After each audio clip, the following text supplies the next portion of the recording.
$1,000 a month? From 40 to 50. Then you stop forever. You never add another dollar. At 65, that account holds 493,000. Same thousand a month, same 10 years, same fund. But you start at 50 instead. At 65, 245,000. 120,000 out of your pocket either way. Half the result. The decade you did it in was worth $247,000, all by itself. And you can't fix it later by trying harder. Skip your 40s, then double down. $2,000 a month, from 55 to 65. You pay in $240,000. Twice as much. You finish at $346,000, still $147,000 behind the man who paid half. That's not a math trick. There is no version of working harder later that beats having done it now. Your 40s are not the decade where you catch up. They are the last decade where catching up still works. Compounding needs runway, and 40 is where the runway starts running short. They're also the decade when everything comes for that money at once. The bigger house, the second car, braces, then college. Every one of them takes the exact dollars that had the most years left to grow. 3 numbers then. What this decade is actually worth. What takes it from you. And the one move that gets most of it back. 2 men. Call them Dan and Rob. Same company, same title, same $85,000 a year. Both 40 years old. Both with about $100,000 already sitting in a 401k, which puts them ahead of most Americans their age. The median 401k balance for someone in their early 40s is closer to $40,000. Dan starts putting in $1,000 a month. Rob doesn't. Rob isn't reckless. He's got a mortgage, 2 kids, and a plan to get serious about it later, once things settle down. And I want to be fair to Rob here, because Rob is not the villain of this video, and he's probably the one you recognize. He isn't buying anything stupid. He's paying for orthodontics and a roof and a car that has to start every morning. When he thinks about retirement, he doesn't feel careless. He feels behind. And feeling behind makes people avoid the number rather than face it. He has every intention of fixing it. His intention is real. It's the 10 years that aren't negotiable. 10 years pass. Dan has put in $120,000 of his own money. His contributions are now worth $173,000. He's 50. He looks at the number, feels good about it, and, for the sake of this comparison, stops. Never adds another dollar. Now Rob turns 50. Things have settled down. He starts the exact same thing, $1,000 a month, for 10 years. He puts in the same $120,000. Same fund, same market, same everything. They both retire at 65. Dan's 10 years of contributions are worth $493,000. Rob's are worth $245,000. Read that again. Not because Dan saved more. He didn't. They saved the identical amount. Not because Dan picked better funds. Same fund. The only variable in the entire comparison is which 10 years it happened in. And the gap isn't a few percent. It's 2.01 times. Exactly double. $247,000 of difference, created by nothing but a calendar. Here's the part nobody explains properly, and it's the reason your 40s matter more than your 30s ever did. Compound growth isn't a rate. It's a rate multiplied by time, and time is the part doing almost all the work. A dollar you invest at 40 gets 25 years of runway before you retire. The same dollar at 50 gets 15. That sounds like a difference of 10 years. It's actually a difference of double the money. Think of it as a plane.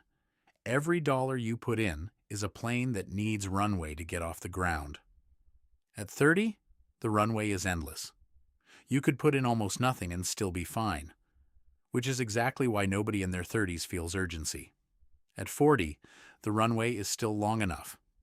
At 50, you're running out of tarmac, and the only thing you can do is push the throttle harder, which is what Rob did, and it didn't work.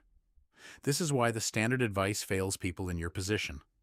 You've been told your whole life that the most important thing is to start early. True. But you're not early anymore, and that advice has nothing to say to a 42-year-old. So he hears it, feels vaguely guilty, and does nothing. The accurate version is this: the most important thing is to start early. The second most important thing, worth roughly half of the first, is to start now. And the gap between doing it now and doing it in 10 years is the biggest single financial decision left in your life. Most people find that out at 60. That's when the number is final and there's nothing to do about it. If that comparison was useful, subscribe. This channel does one of these a day, always with the real arithmetic on screen. Never a guess. It's free and it keeps them coming to you. Now, where does the money actually go? Because Rob wasn't lazy. Something took it. The first thief is the one you're most likely to defend. Somewhere in your 40s, you upgrade the house. The kids need their own rooms. The commute is brutal. The kitchen is from another decade. And crucially, you can afford it. The bank says yes. The payment fits. Nothing about it feels irresponsible. Say the new house costs $200,000 more than the one you'd otherwise have kept. That's not extravagant. In most American metros, $200,000 is one neighborhood over, or one extra bedroom. At a 6.5% mortgage over 30 years, that extra $200,000 costs you $1,264 a month. Over the life of the loan, you'll pay $255,000 in interest on that upgrade alone. Not principal, interest.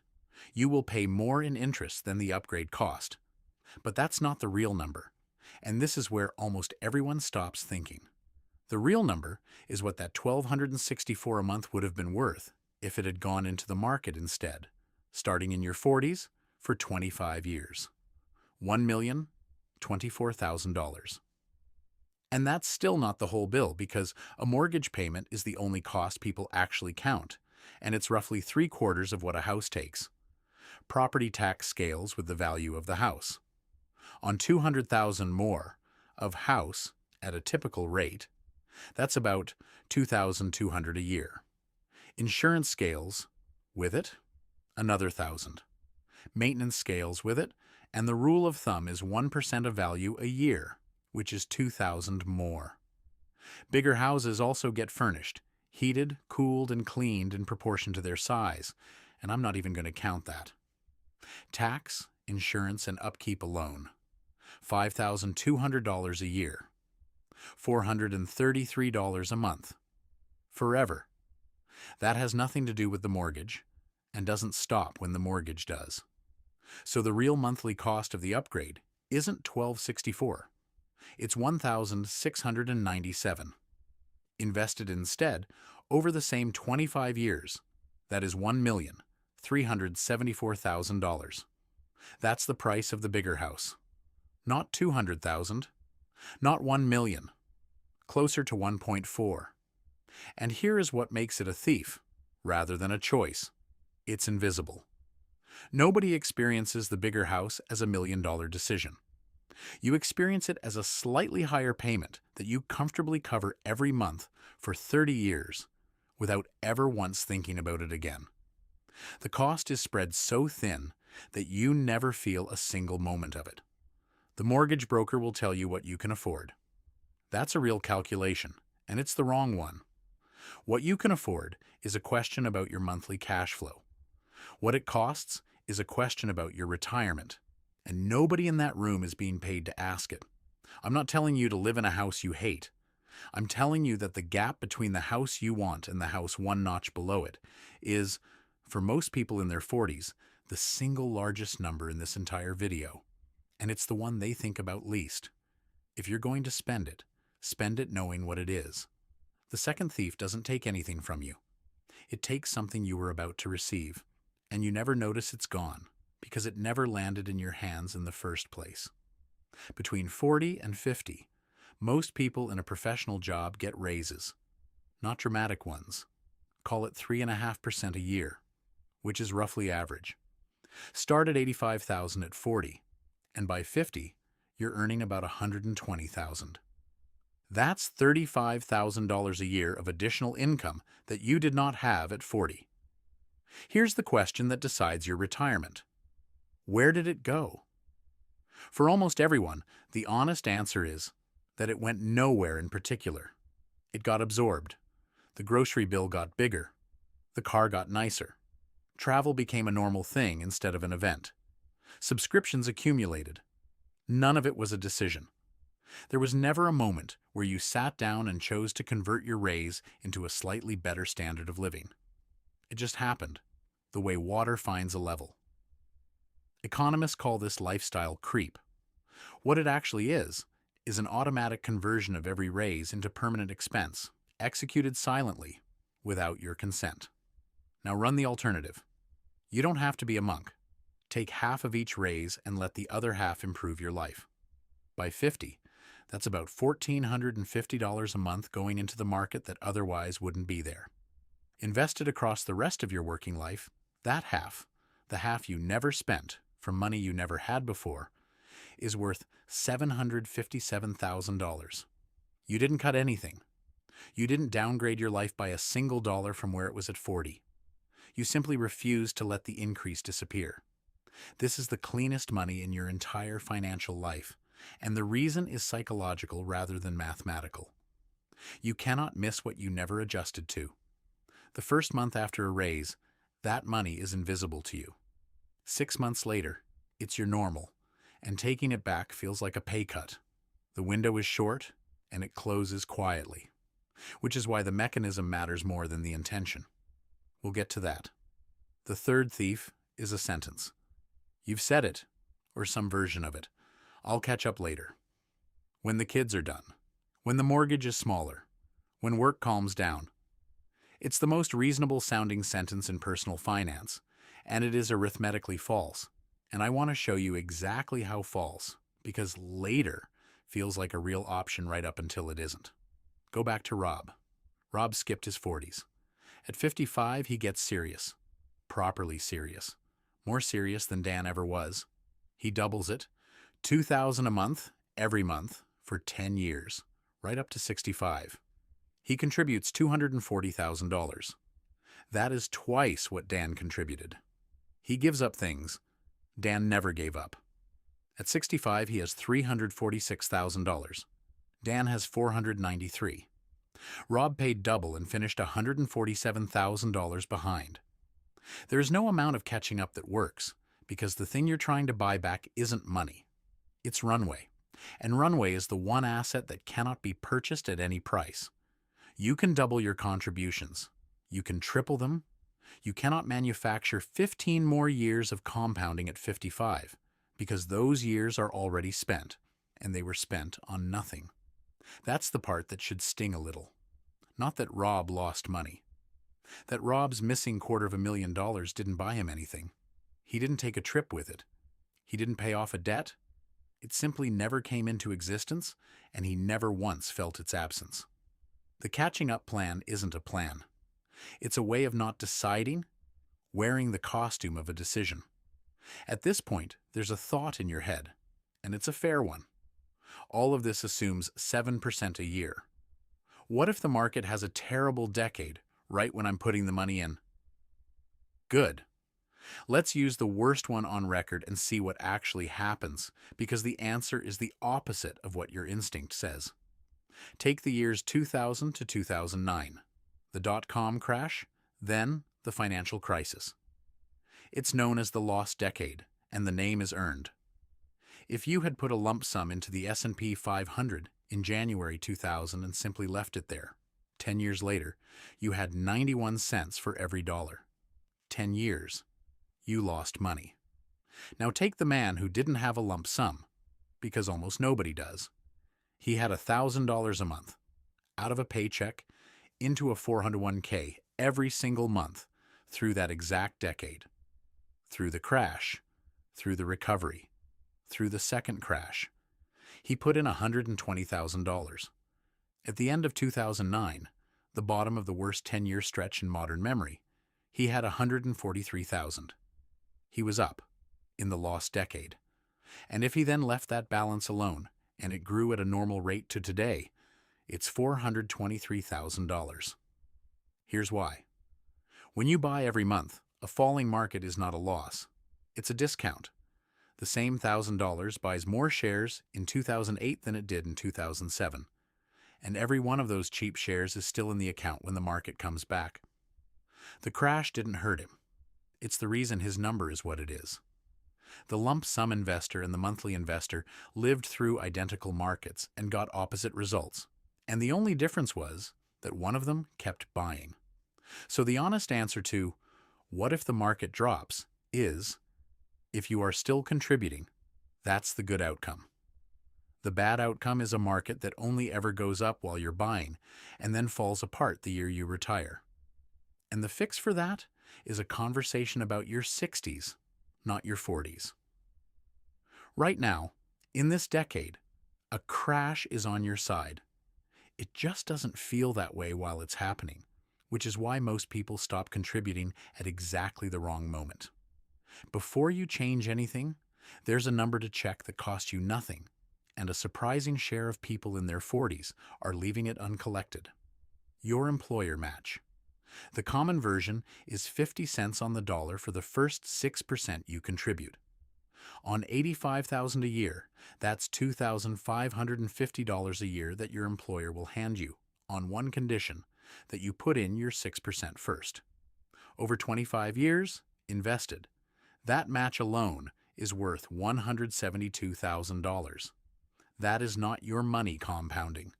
That is your employer's money compounding. In your account, with your name on it. Now here's the part that costs people real money. If you contribute 3% instead of 6%, which is an extremely common setting, because 3% is what a lot of plans auto-enroll you at, and most people never touch the default, you get half the match. You've left $86,000 on the table over your career, and you did it by not opening a web page. I want to be precise about what that is. It isn't a bad investment. It isn't a fee. It's a 50% instant, guaranteed return that you declined every payday for years silently. There is no other transaction in your financial life with that return. Not one. So before you think about the escalator, before you think about anything else in this video, log in and find out two things.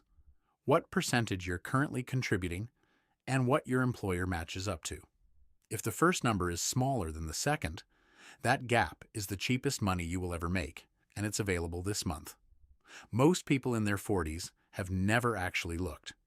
They said it once in an onboarding meeting in a hurry years ago, and then never again. So what actually works, given that you're already 40-something and the last 20 minutes have not been comfortable? One move, and it's deliberately not save more, because save more is advice, and advice loses to reality every single month. The move is this. Stop contributing a dollar amount and start contributing a percentage that goes up on a schedule. Here's what that does. Take a man earning $85,000, contributing 6%, a completely typical number.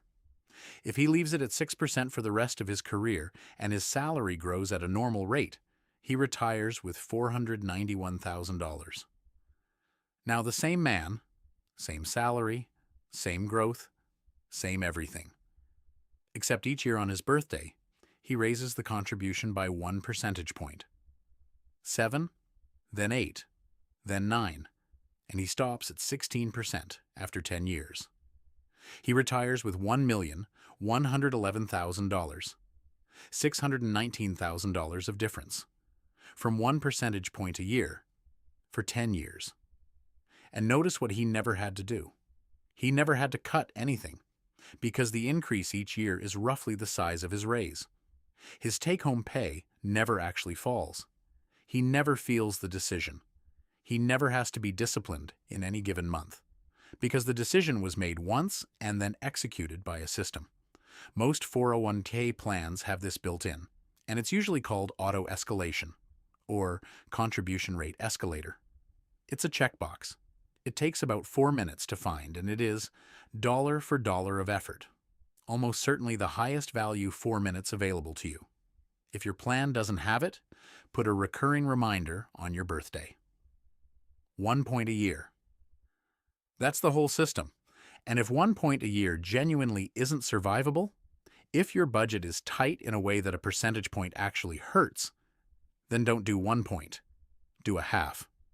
The schedule matters more than the size of the step, because the schedule is what removes the decision. A half point a year, automatically, will beat a heroic plan to save more that depends on you feeling motivated in February. The other version, if raises are irregular in your line of work, tie it to the raise instead of the birthday.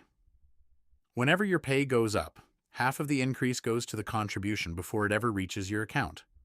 You'll never see it, so you'll never adjust to it, and the money will be gone into your own future before lifestyle gets a vote. This is what actually converts the raise before lifestyle absorbs it. Not willpower. Timing.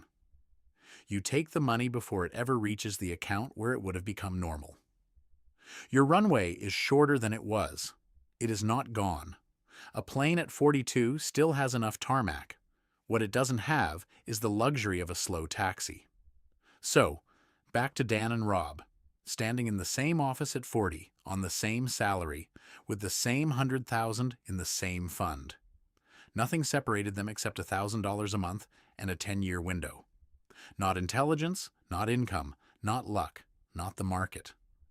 25 years later, one of them has exactly twice what the other has, and neither of them could point to the day it happened, because it didn't happen on a day. It happened on all of them. You're standing somewhere on that runway right now. You know roughly where. The $1,000 is negotiable. Make it 300 if that's what's real. The 10 years aren't. They're already running, and they're the last 10 that pay double. Go and find the escalator checkbox.